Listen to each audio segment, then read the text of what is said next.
Welcome to the Toekenz Podcast. I'm Iris and your co-host. I'm here with Jeff. Hello, everybody. Happy Friday. Fun day today, Iris. Friday fun day and Memorial Day weekend. We're kicking it off with the announcement of the Toekenz platform. We're so excited to have as our guest today, Matt Kowalczyk. Matt, go ahead and introduce yourself. Hi, everybody. I'm Matt Kowalczyk. I'm a longtime technologist. I've been in the industry about 35 years. Some great highlights is I spent a long time working at Microsoft, worked on a pet project for Bill Gates back in 2000 when we pitched him the idea of the tablet PC. After Microsoft, I've gone on to start 11 other startups and been executive of a few other companies. I've also served as a venture partner at a VC firm, and I currently am the CEO of Exit 83 Consulting, located in Seattle, Washington. We've been here about 15 years, have about 45 employees, where we are doing custom software development and managed staffing with people located here in the States and about half of our team located in South America. So I have a deep passion for crypto as well as tech in general.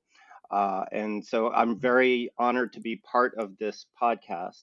I'm fortunate enough to be helping Iris on the Toekenz platform and acting as an advisor. And so with that, I've been able to provide some good insights on how I think about the crypto future and how it might affect the platform that they're building. Love it. Yeah. Thanks again, Matt, for all of your help in getting not only to this watershed moment in the business, but to that your everyday support and building out Toekenz. It's been so incredibly helpful to us. So Matt, a serial entrepreneur, advisor to Toekenz, and also a thought leader in the tech space. We did a little preamble before we kicked this podcast off, and I saw Jeff's eyebrows go up and the antenna raise because there's a lot of curiosity, I think, around what you are building in your businesses, but also the philosophy behind them. Yeah, absolutely.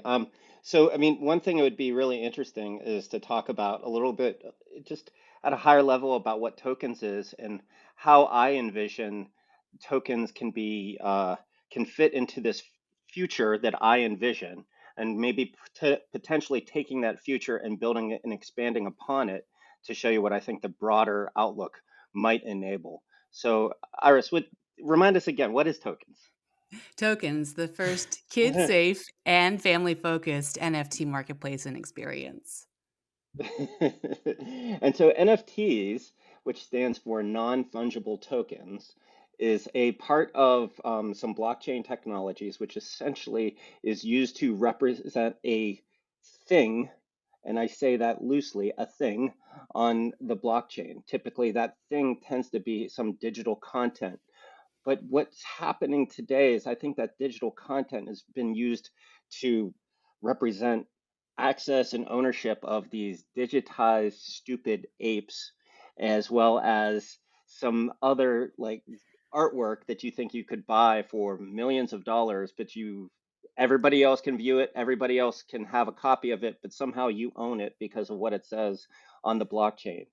That's a They're not interestingly they're not interesting. stupid, Matt. They're just bored. Exactly.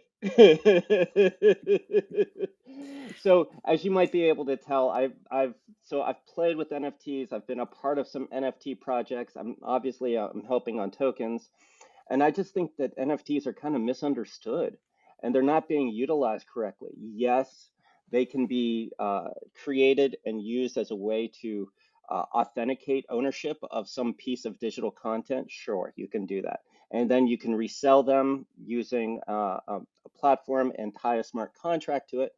And a smart contract is essentially a digitized contract that gets invoked anytime a special event happens to a particular token. And it's written in code, not written in paper. And so that code enforces the what's going to happen when this event occurs. When I say event, typically that can mean something like something has happened in the world that triggers the smart contract to say, let's say in Seattle it hit 100 degrees. This is where I'm located. Maybe that triggered something in the NFT, and now the smart contract lights up and does something different. Typically, the event that is invoked in an NFT is a transaction when one person sells the NFT to another person. And when that happens, the smart contract goes into effect and it manages the terms of that transaction. And that typically, what's really interesting about this contract is that it's immutable, which means it lives as part of the NFT and can never be changed or altered. It can be added to, but it can never be changed from what the original contract is. And so that gives some value to everybody involved with excuse me, with the sale and buying of these NFTs. And so a lot of that technology and a lot of that um, uh, uh, utilization of these contracts plays into the future of what Toekenz is doing, and I think it has a broader effect on NFTs in general. So, Iris, remind us again what do you think? How do you see tokens are leveraging smart contracts? Yeah, well, we can leverage smart contracts to bring additional utility and benefits to our users by building within them the gap, bridging the gap within the smart contracts between the physical and the digital experience. Right, exactly, exactly. And so, and on top of that, I also think what's interesting is that you can enforce a royalty structure within smart contracts as well. So the buyer and the seller of an NFT basically have a contract that says, "Hey, we're going to buy, we're going to, somebody's going to sell this piece of digital content, and I'm going to buy it." But you can set it up so that every time a transaction takes place, the original content owner or creator can get a royalty or a piece of the transaction every time it happens. And so that's a unique thing that doesn't really happen with other types of digital content today. And it's not enforceable in other types of digital content. And so this is enforceable every time a sale happens, whether it's in a particular platform or what they say off platform. And I think that provides all kinds of interesting stuff. So as we've seen NFTs being used today, they typically are used for artwork or these little pieces of uh, uh, algorithmically created cartoony types of JPEGs that provide scarcity and some desire for them because of the scarcity behind them. I'm referring to like Bored Apes, and there's a few other ones that are out there. And that's all fun and good. And there's smart contracts that are embedded in each one of those, and that has some intrinsic value. But you know what? At the end of the day, there's no real value there other than scarcity and demand. And it doesn't really associate itself with anything in the real world. In fact, it's kind of funny money. And when people go to buy those NFTs, they're typically using crypto, which they've acquired when it was really cheap to get crypto and now is worth a whole bunch of money. And so that's funny money buying funny tokens. And it doesn't really add up for me. Now, where I see NFTs really, and feel free to interrupt me, both of you. I Keep tend to, going. Now, I'm I learning a lot as you talk, so you just keep talking and don't feel okay. bad if something comes up and we need to interject, we have no reservations about doing so. The reason we are quiet right now is because we are getting knowledge. Okay, well, I didn't mean to go into a master class of NFTs, but I think I'm kind of doing No, I that think right it's now. important. It's relevant to our audience, and that's kind of what Tokens is about. Is making sure that our audience is up to date, right? That they're informed, and also that they're educated, that they get educated about this whole process. It would be very hard for just an average person to jump into like open sea and start trying to swim around in there. And we're hoping that Tokens Exactly. provides a platform where people can actually feel very confident about dipping their toe in the water, getting comfortable in the NFT space, and that so it makes sense. Keep going. And Yeah, you do so you, Matt. as okay, so I've told you a little bit about the history and the current use of NFTs, and there's some obvious pitfalls with that. Because there's no tangible value. There's intrinsic value, but there's no tangible value that's associated with these NFTs. And where I think the future is going is where these NFTs will end up becoming something that represents tangible value in the physical world, right? And so there's actual utility behind the NFT versus just a bored ape. So that when you have an NFT, it represents the ability to be the first one to purchase a piece of merchandise that's highly collectible. But like, let's say for tokens, happens to be a kid's toy that it only has so many that are available each year, and you have first access to it each year if you have this particular token. And because you have this special access to the special types of toys, that has value, and you can resell that special access as the token. And so you can see where this token is representing something in the real world. And as that special thing become the special access becomes more and more valuable, the value of that token can increase. And the person who owns that the toy store, let's call it, I'm going to keep going with this example, who owns the toy store that gives you special access, they could potentially get a royalty every time that token is resold. And so you have the buyer and the seller, and you have the original service provider who are all part of this transaction, buying and selling special access or something in the real world that you normally wouldn't have. Now that gets to one thing that's interesting is where I actually see NFTs, right now they kind of represent art, and I think they're more of a tool that can help do promotion and marketing for brands and merchandise providers and service providers. Whereas you can use these NFTs that provide special utility in the real world, people want to get them, but the fact that you have them for sale drives people to go and look at them, play with the NFT, and even if they don't buy them, they're promoting the brand and creating engagement with the brand just on the very nature of what it is.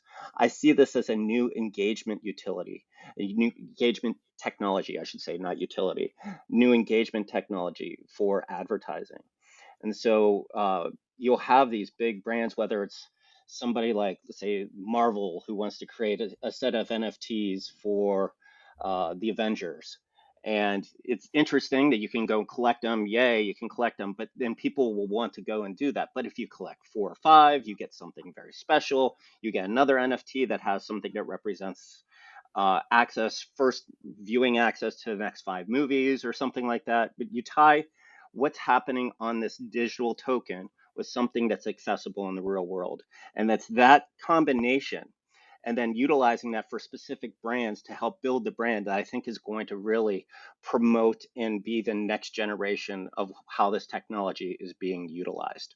So that's my take of the near term future. And I think that's going to come to realization in the next 12, 18 months. There's also another aspect of NFTs that I think is going to really take off once people understand that this is possible, is that you can do the reverse of that, whereas an NFT represents something in the real world. You could do something in the real world where you get an NFT. Go back to the Marvel example earlier. If you went to the first viewing of a Marvel movie and the first day it was opened, or the very first thing, they could have an NFT that you could perhaps collect on your phone using a QR code at the movie theater. And so it encourage, which might have some value later on, either as a collectible, kind of like ticket stubs. And you see this happening already in the NFL, where the NFL has made this whole ticket stub platform turned into NFT. So if you attended a game, you can get a ticket stub. And it can happen the same way. And that becomes the real world providing some way to collect things that have happened in the real world and selling them as a commemorative item. And it's different than utility, but it is still the physical digital world connection that I think is going to happen. And this one could be done on location. What's interesting about that, it ties into what I said earlier, which is building the brand and doing marketing and advertising. That can be the access to that NFT that's only available in the movie theaters could be a way to get people to come to movie theaters again, which, if I don't know if you've been to a movie recently, you go to a movie and there's like 3 people in the theater. Nobody goes to movies anymore, right? It's pretty rough out there. Yeah, this could be a way to attract people to come back to the movie theaters. Right, to So incentivize that in-person experience. and you could do this with cartoons. You could do this with uh, packages. Like you could go and buy a piece of merchandise from whomever. Let's say, and it's say it's a pack of Pokemon cards, And on the inside of the packaging, there is a QR code for an NFT that's redeemable once. And then what becomes really interesting about that is if you redeem that NFT, Pokemon, the company who makes these cards, now has some data on who just bought that card. Whereas in the past, that information about who's buying their merchandise has been kind of disconnected, and they don't have the way to collect data. And so this is another tool with NFTs. This is going to be a data collection mechanism tying real world things to actual people. Now, I mean, you will have your PII will be totally obfuscated and stuff like Yeah. that, but Yeah. they'll know location, they'll know the gender of the person, they'll know their age, probably things like that. They'll know without knowing the person directly. Right. And that is super powerful because you can't do that with fiat currency today. It's not possible. And so this becomes a way to get this data for all these merchandise makers. So, Right. anyways, like, that's that's a lot of my view of the NFT space, and I think it's going to drastically change here, like I said, in 12 to 18 months to do more of those things and less of the artworky type things. Yeah. Yeah. It's less about what is an NFT and why would somebody want a JPEG? Why would someone want to pay for a JPEG? It's not even about answering that question. It's about reframing the question entirely. It's about, okay, you're looking at it wrong. It's when you look at it like a ticket to ride or a key to access a door, then it takes on a whole new shape. That's right. I mean, what if you got it, Willy Wonka's golden ticket, and you got it as an NFT, and you could go visit the candy factory once a year because you got the golden ticket? And and if they didn't really care who came and went to visit the store each year, or the chocolate factory each year, you could resell that NFT to whomever. And they kind of actually did that in the movie when somebody went to go and buy all the candy so Hmm. they could get the golden ticket, right? They just used money to get the access. And so Veruca's it, dad did that. yeah, exactly. So, Matt, you talked a lot about how NFTs will have, value in the real world and that conversion from the digital world, interconnectivity from the digital world to the physical world, which is cool and awesome.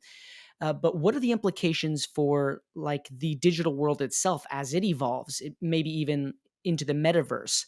The thing that comes to my mind is that I have an 8-year-old that loves to play in these platforms like Roblox and stuff like that, and he's oftentimes like paying actual real dollar bills to acquire like wardrobe. They don't make him stronger, they don't do anything for his character, they just style him, right? A hat or a shirt that differentiates him from other characters, and he'll like pay a premium for that. Can that stuff be NFTized or ized? What are we It what was it? could, and that could be the medium used, but there's been resource building and selling in games for almost 2 decades at this point. Like, so one of my first roles at Microsoft was I was a lead in the games group, and I helped on the only game that I worked on wasn't the lead on this game, but I helped on it was the first Age of Empires. So if you've ever played that, that was way back when. This shows you how old I am. But so I worked on a handful of games, and even back then, you could buy resources on the internet, which was slow as molasses at the time. But you could buy resources from other people, and they would have resource farms, usually offshore, like real people playing games, collecting $1 million or a million coin and selling it online for $100. And you could go buy it, and they would send you the money inside the game, or the coin inside the game, right?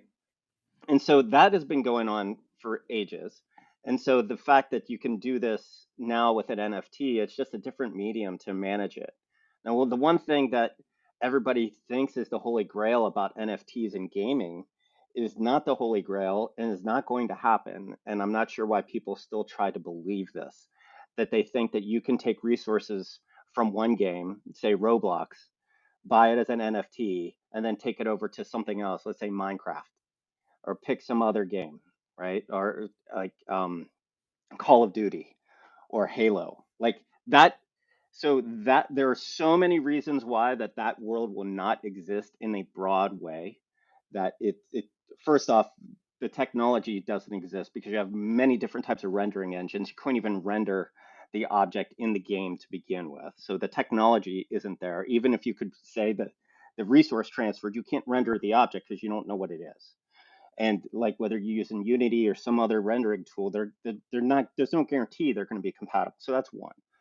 Second, the incentives aren't there for a game developer to let you bring in out of off-platform resources into their game. They don't know the rules of the resource, they don't know how it'll be utilized in the game, and they don't make any money from it. And that's the biggest deal. Why would they ever allow that? And then thirdly, the legal ramifications of you've got one game company and their legal department that manages and owns the copyright to a particular thing, a particular resource, and then you try and pull that into another game, which has another company and another legal team. Those two companies have to come to an agreement that that's okay legally. And I don't know about you, but I do a lot with lawyers and they work slow as molasses. I use that metaphor again, as I said earlier. And getting those two companies to agree on something like that is just, it could happen, but it's not likely. So I think there is a way to make some of this work in the NFT space. And it gets to a more broader topic. And I'm going to go a little bit off script here and talk about this broader topic that I've got a Business Insider article coming out on it and on a theory called or prediction called the ecoverse. And so the ecoverse is essentially a walled garden of games, services, metaverses, everything that resides within a single company's walled garden. I'll say it again. And so essentially what that is um, access to all the services that a company may provide within with one way to get in, and then every type of service that's in that walled garden can transact with each other. So let me give you an example because I said a lot of stuff there and it was kind of confusing. Right. So first off, think of what's going to be happening with. We'll start the very tippy top, which is access to the services. Access to services is all going to uh, aggregate into a handful of what we call super apps. Super apps, and it's already happening. If you've ever used WeChat and you've been in China, you've seen a super app in action.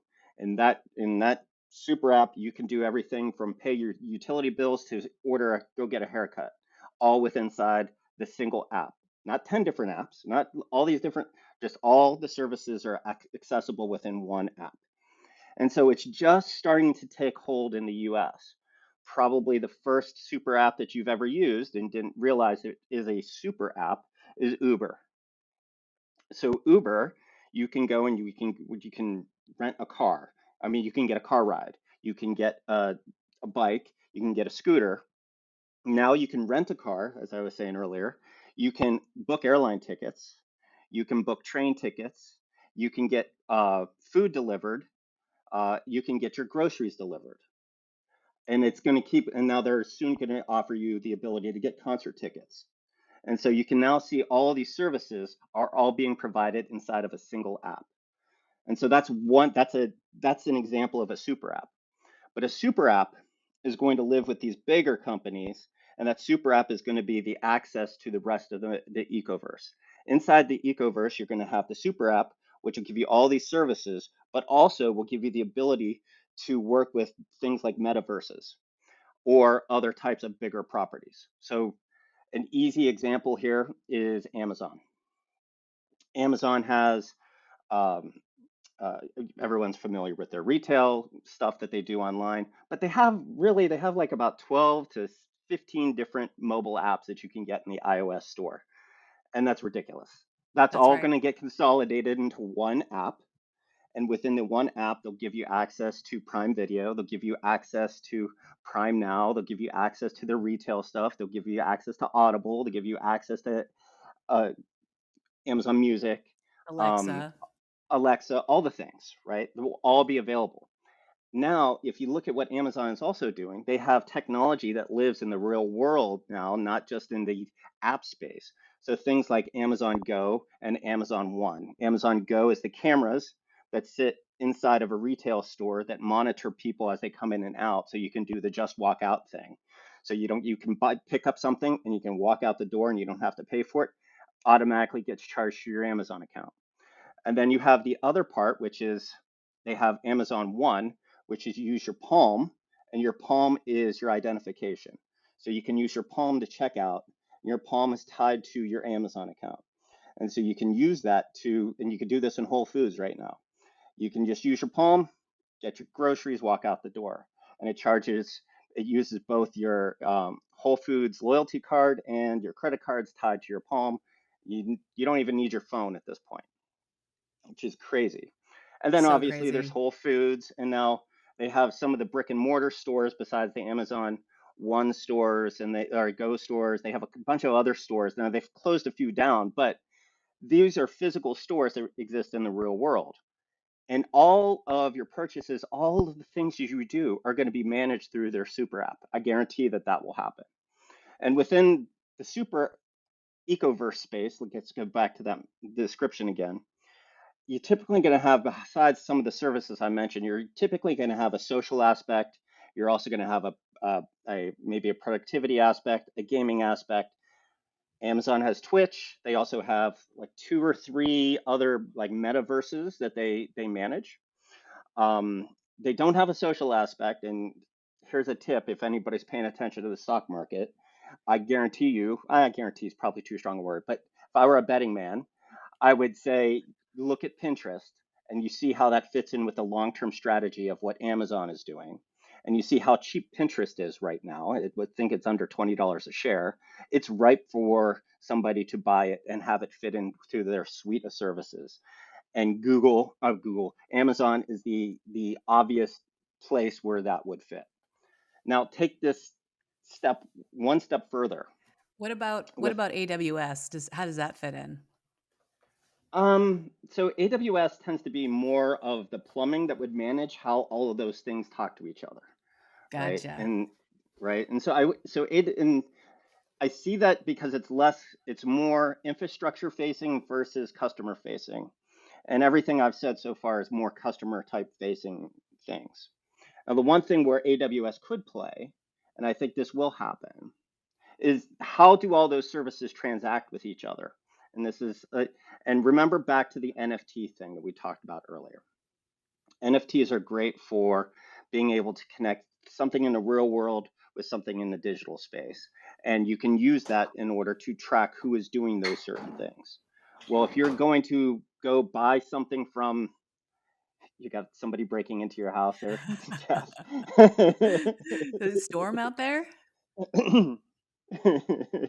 Honestly, I don't know what's going on. Something going on outside of Jeff's window. Somebody's really Sorry. interested in this space. Apparently, they're peeking in over your shoulder to learn a little bit. They want to come into Jeff's walled garden. Yeah, Yeah, need an exactly. NFT to access. Sorry. So going one step further here is the transactions that'll happen between these services will probably be handled through crypto.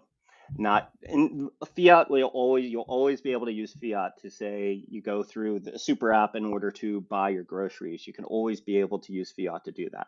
But if you are doing that with let's call it a prime coin, and then you're able and you have all kinds of prime coins that you can use to transact throughout the entire ecoverse that sits underneath Amazon's walled garden. They'll be able to track how that cryptocurrency is being utilized and who's using it to buy what, and then will provide them with a plethora of data that they would not normally get just by using fiat currency. You So know, that's one thing, all the Amazon biz devs right now are like taking notes. They're like, "Oh, these right? are great ideas." Well, and it gets a little bit more interesting when you talk about metaverses in games too. And so if you remember back to what I said, there were 3 major issues. One was technology, the second was incentives, and the third was legal. Well, if the metaverses all are under one ecoverse, well, 2 out of those 3 are already taken care of because they're all managed by one organization. And then the last problem is technology. And if you have the other two incentives gone, well, there's an incentive to build some compatible technology. So something from one metaverse that lives inside of the Amazon walled garden or their ecoverse will be compatible with the other. And the transaction that you use to buy all of that stuff inside of those metaverses would be the prime coins that you would also use at Whole Foods. And so you can see how you have this entire world that is like this Amazon world where they're collecting hordes of data about user buying habits and what they're doing within the entire space. And that's just one company. Microsoft is going to do this, and you could see it happening in the professional landscape. And with Microsoft, they have their social, which is LinkedIn. They have productivity, which is everything Office. They have uh, but they just did the Activision uh, thing where they bought Activision for 60 whatever billion dollars, right? So it's going to be another set of metaverses, and then they also have the Xbox worlds that sit in there too. And then we'll probably, and that you can look at the other thing to do is, and I do this a lot, is you look and see what job openings each of these companies have, and you can kind of discern where they're going with their technology. And both companies have a ton of blockchain positions open. Yeah. It And was so just like they're when obviously, Disney was posting all of those metaverse and blockchain tech and manager positions. You could just it's such a tell on and where you they're can see going.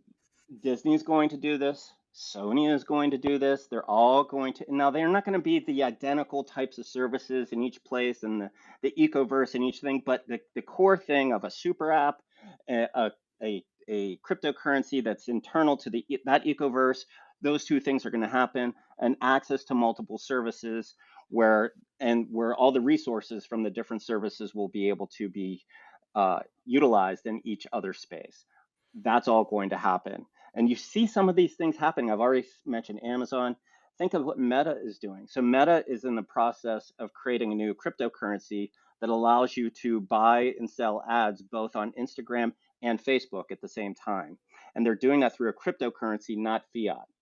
And so it's That's coming to pass. the so-called Zuck bucks, right? Right, right. I think that's their code name for it at the moment. But so it's happening. These things are coming to pass. And I think of the future and I think of like where does tokens live in all of this? Well, Where does it live in all of this, Matt? Do tell. right.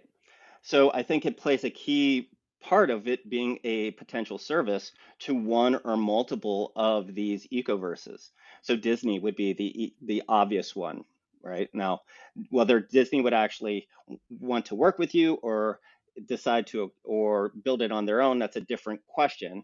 But there's a logical place where you would fit inside the Disney ecoverse. But you could see other people like Hasbro or some other major merchandise provider teaming up with a Microsoft or teaming up with an Amazon where you could play in that space. And I can see you be part of the Amazon world too because of all the retail options, right? And you could create essentially a social network for kids that would live inside of that space where they can now transact with NFTs that relate to something like real merchandise, which they could then go acquire with their Prime coin on the main Amazon website, Right, right? And so right.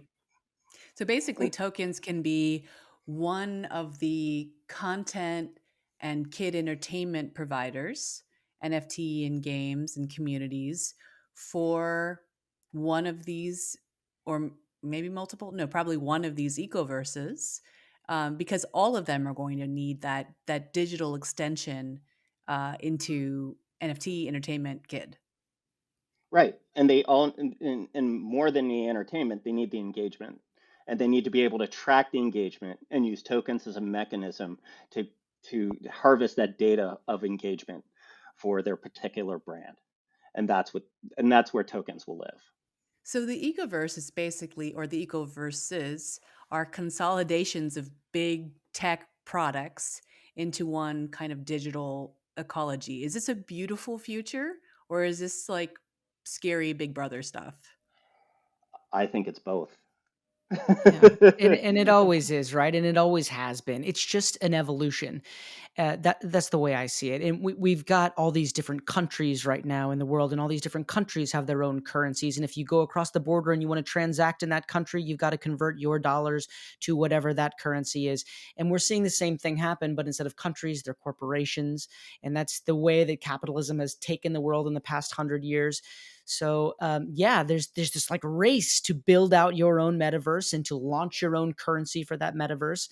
And then the big question in my mind becomes, what is the reserve currency going to be for the world? And that might be whatever that intermediate is, where that you have to hold when you're bouncing from the Amazon ecosystem ecoverse to the meta ecoverse, depending on The what you want to micro, do yeah. during your day. Yeah, Microsoft. I mean, like in my work day, I'm probably going to be, logged into my Microsoft ecoverse.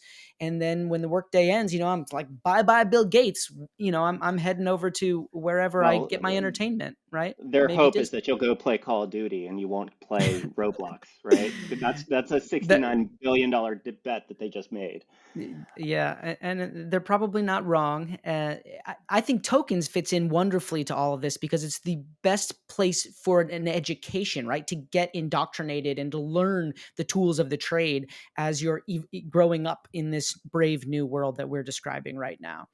It's 100%. Yeah, And so, I mean, you asked about what's going to be the universal currency, and if I knew the answer to that, I wouldn't be on this podcast. I'd be going and investing in it right now. right. Or you be on your yacht on your private near your private island. Yeah, Right, right. But you can venture a guess that none of these companies have an incentive to want you to trade what I call the Microsoft coin, which is called I'm calling it a blibbit, and there's a long history of what a blibbit is at Microsoft, from a blibbit into a prime coin, and from a prime coin into, I don't know what you call it, Mickey coin.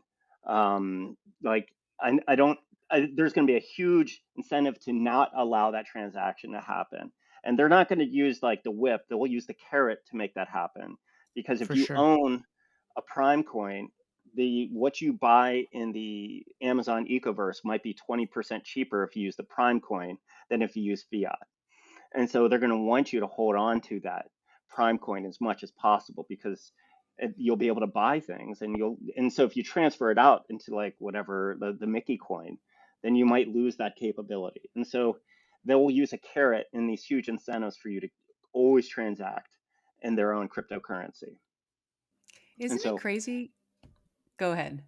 no, go ahead, finish. Go ahead. I was going to say, isn't it crazy to think, Jeff, that we just learned about the ecoverse and yet we've been already living in it for however long? Like Yeah, it's it's a happening. That's like we say, right? This is the future, but the future is now. Like it's happening.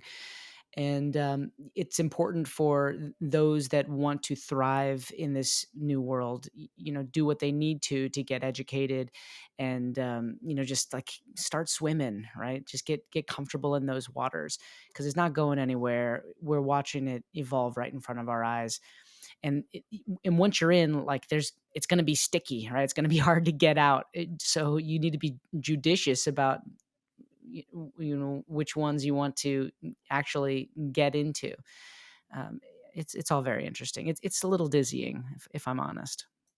Yeah, and so to that point, one of the questions I get asked constantly when I tell people the way the world's going is, okay, what's that mean to me? What should I be doing now? Right? And so the first thing I tell people is Buy take a Bitcoin. little, no, for real, for real. Go spend a little bit of money that you're okay losing, pretending you're in Vegas instead of going to Vegas that one extra day. Use the money that you would use in Vegas and go learn about the technologies and the different types of coins that are out there and how they're being used. Go buy some Bored Ape for $50 and see what the process is like, what that means. What's it mean to own an alternative coin? What's it mean to have a wallet? What's it mean to do all of these things? And there's plenty of tutorials on the internet that'll tell you how to do all this stuff. And I'll tell you, it's not easy, and it will all get a lot easier as the days go on. But if you understand it now and what's going on, you'll be an expert in a year compared to everybody else, and you'll be ahead of the game. So that's one thing. The second thing that you should consider, and don't take investing advice from me because I'm not that person and I'm not allowed to give you investing advice, but you should see where the logical other companies are that sit in that are by themselves that could become part of an ecoverse. I mean, I obviously I think Elon Musk saw some of this, although I know he's on his high horse about the First Amendment and all this other BS. I think there is a play there that he's going to be doing, and it's going to be with him. He's probably going to call up his friend Jack Dorsey and say, "Okay, Block, which is now a fintech company but has a ton of money, is going to need a social tool." And in fact, you even saw this before I even get there in Elon Musk's pitch deck to go raise money. He said in 5 years they want to use Twitter to manage transactions on the internet, and so you can send money through Twitter, right? And so he's already there, and he's already been talking about all the services that would reside next to the social that they have. So think about where the logical aspects. I talked about Pinterest earlier, right? There's Twitter. There's a few other ones. You could do your own homework and figure out which ones they are. I mean, Snap would be an easy one for somebody to acquire nowadays because of how far they fell. They've fallen 65% in the last week. And so they are super cheap buy at this point. Somebody like a Sony who just purchased, um, was it Bungie, or no, they just purchased a big game company, but they don't have a social network. You could see them wanting to buy a social network in order to fit inside with everything that's going on. So that's the other thing I would do is think about, if you like doing speculative investing, think about what the ecoverse is going to look like in a year or two and which companies have gaps in it and what companies they would want to acquire to fill those gaps. So that's a very obvious second thing to do. And then third, if you're looking to build technology like Toekenz is, how start building with this knowledge in mind so that you can let people transact with your platform in an ecoverse and be able to take different types of, whether it's crypto or be able to make NFTs play well with other types of platforms, whichever it is. But think about, before we're thinking about what's happening with the world, what these ecoverses provide, and build your technology so it can interact with that ecoverse. And so that's the third Matt Kowalczyk, so happy to have you as an advisor for Tokens, and thing. and to just have your thought leadership in general for our podcast, for our listeners. I mean, every time we talk, I have new ideas for how we can implement the principles or the foundation of what will become the ecoverse in what we're building now. Right. So, Awesome. I'm thrilled to not only, have you, as such a trusted part of what we're building, but to have you share some of this, yeah, with our listeners who I think probably learned a lot today, because I know I did. Awesome. Well, it's a pleasure to be here. And if you have any other questions or you want to understand a little bit more about what we're doing, I mean, first place I would go is I would look at the Tokens website and start talking to Iris and start learning more about what they're doing with NFTs. And if it's something of interest to you, talk to her and she'll put you in touch with me. Yeah. Well, is there any other way that you'd like to share where people can follow or find you directly? Well, I wasn't going to tell you my website because we're doing a rebrand at the moment, and it's the old website from, it's like 3 years old at this point. So it is exit83.com. You can go there to learn a little bit more about me and what we're doing in the consulting space. Like I said, we're in the middle of a rebrand. We have a new website that'll be available in a couple weeks. But I'm a little embarrassed now from the old one because it's so. Well, But maybe by the you can you can look at that. You can also find me over on LinkedIn, and that's another easy way to find me. I think my LinkedIn handle is just Matt K. So so Perfect. linkedin.com/in/Matt K. Perfect. Yeah, I think that sounds great. And maybe by the time this episode airs, website will be shiny, new, and ready. I hope so. I'm never happy with it though.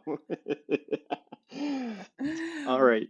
Matt, thank you so much for joining us. It was really great to meet Awesome. you. I learned so much.